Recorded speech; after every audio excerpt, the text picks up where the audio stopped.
Good morning. Welcome to the Wellness Fair. Today's presentation, we're going to cover preventable disease and wellness. In the United States, approximately 900,000 Americans die prematurely each year. Many of these risks are avoidable. Others are due to environmental, economic, geographic locations of where you live and work. But according to the census, the leading causes of death are heart disease, cancer, lower respiratory disease, stroke, unintentional injuries. Together, these account for 63% of all U.S. deaths in 2010. And of course, they vary from state to state. Of these, the United States is considered a high-income state. Of these, 7 out of 10 deaths are in adults 70 years or older. People tend to die of the chronic diseases like heart disease, cancer, and lung. And there are measures we can take to prevent and prolong our lives. Compared to the world, we have similar top preventable deaths. So the top in the world are heart disease, similar to ours, that's number 1, stroke, number 2, lower respiratory infection, and COPD.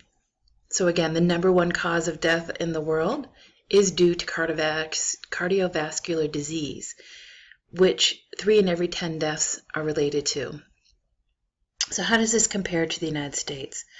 So as I mentioned, 7 out of the 10 deaths are due to chronic diseases and are in folks that are 70 years or older. In middle to lower income countries, they don't have systems in place to capture these deaths accurately, so a lot of them are subject to recording at the time of death. But 4 in 10 are among children under age 15, and 2 in 10 are age 70 or older.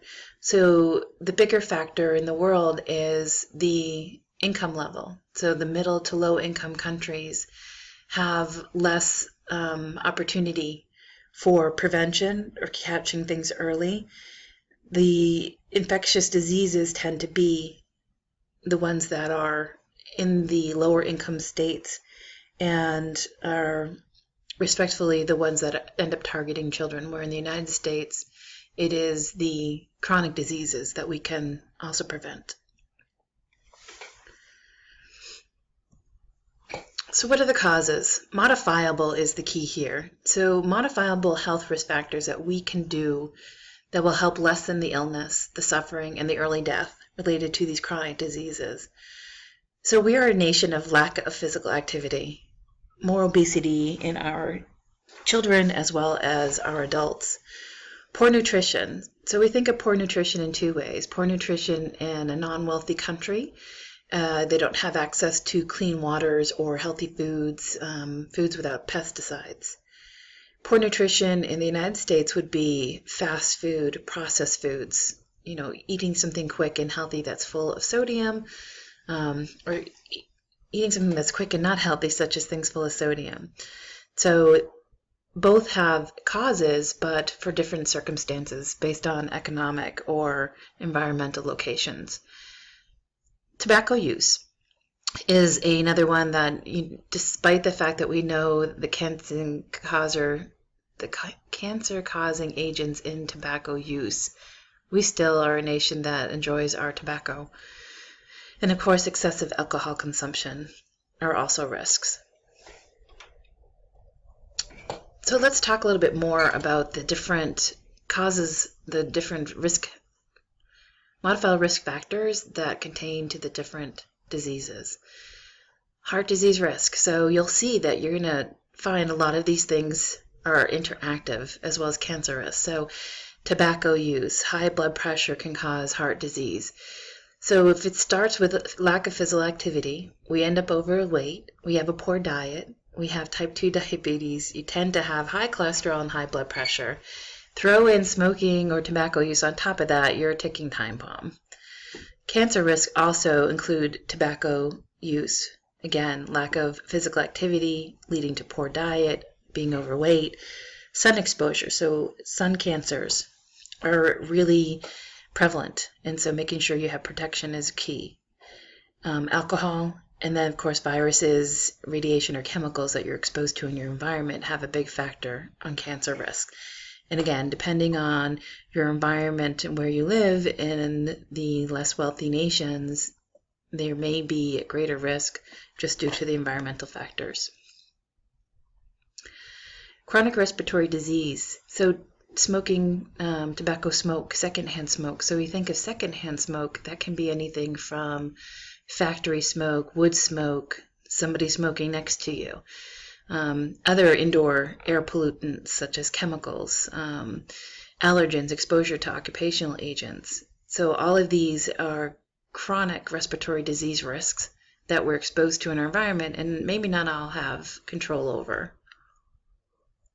Stroke risk. So we're seeing a factor here: high cholesterol, previous stroke, being overweight, diabetes, tobacco use, alcohol use. You get the picture here. They are all cyclical, and as a result, you can end up with one of these chronic diseases that we could have prevented along the way.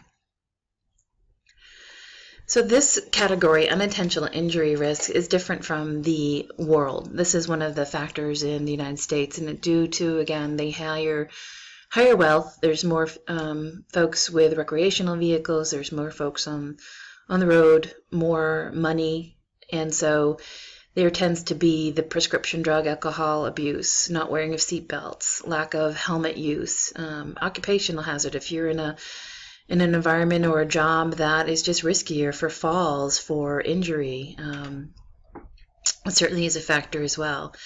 And then, of course, unsafe consumer products. So whether it's, appliances, utilities, things like that, or fun, such as firecrackers or fireworks on 4th of July. Add some alcohol to that and you have a disaster on your hands. So again, these are unintentional injuries are more for the United States than the other non-wealthy nations. So what does it mean? So wellness lifestyle. It's a coordinated and integrated living pattern for every day, and it involves 7 dimensions to help you stay healthy and well. So you've got the physical dimension, so that's your physical body. How are you feeling? Are you tired? Are you feeling good? Do you have aches and pains? Are you eating healthy? So how are you physically feeling? Second is intellectual. So this is use of your mind. Reading, puzzles, doing game activities, keeping your mind sharp. When your mind is in use, you'll stay intellectually sharp. Emotional. So this is awareness involving not only recognizing your feelings as well as the feelings of others. Are you aware? Are you accepting? How do you manage emotional awareness? How are you realizing others' emotional awareness? And so that's an important factor. Social. So this is the dimension of wellness that involves the ability to get along with others, to appreciate their uniqueness, to feel connected with others. And we're a social nation, social beings. We need the contact of others in order to be fully well. So spiritual. This is the personal search for meaning and direction in life, not necessarily a structured religion, but it's what's your connection in life and your sense of purpose. What gets you up in the morning and gets you going?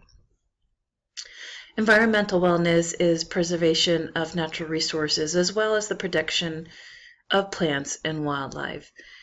And being in a healthy environment and a safe environment includes those things.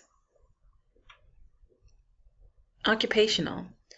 So deriving personal satisfaction from your work. We spend the majority of our lives working. And so it's critical that we have personal satisfaction, that we are making this a healthy part of our life, that we're making good choices, that we're finding new opportunities that continue to help us grow, and that we are able to support the other dimensions as part of this. So let me give you an example of how these dimensions can play in together. So maybe a New Year's resolution is that you want to be more physically healthy. And as part of that social, you enjoy meeting with your friends, you decide to join a yoga class. And so you're now part of an event where you're socially working out with other people. You can connect with them intellectually, emotionally, and it helps reduce your stress, which overall gives you a safer environment. So you can see how this one activity of trying to eat or trying to work out and be healthier is going to start to bring in the other dimensions that you touch upon. And so it's an important everyday activity to make sure that what you're doing has all these connection points in there. So the power of prevention, this is critical. Prevention is one of the things that we absolutely can do. Quitting smoking will prevent you from increasing your heart disease risk. It rapidly reduces it each time a week go by or days go by. Increase activities for exercising. It reduces the risk of diabetes. It helps reduce stress. It helps reduce weight gain. And of course, eating healthier. So controlling your cholesterol, again, excess weight, reducing your cause of diabetes or heart disease. And pre-screenings, these are critical to capture the risk, potential things that are happening to you. So colorectal screenings, mammograms, high blood pressure screenings, sugar level screenings. If you're taking the step into getting these screenings, you can capture something that's in the early stages and either prevent it or have treatment so that it's not life-altering. And so power prevention is something that we absolutely have control over and is crucial for us taking steps forward to prevent these diseases. What an amazing place it would be if we took charge of our own life and prevented these things from happening to ourselves and then teaching our generations on how to be healthier too. This is the end of the presentation today. I appreciate your attention and hope you enjoy the rest of the health fair. Thank you.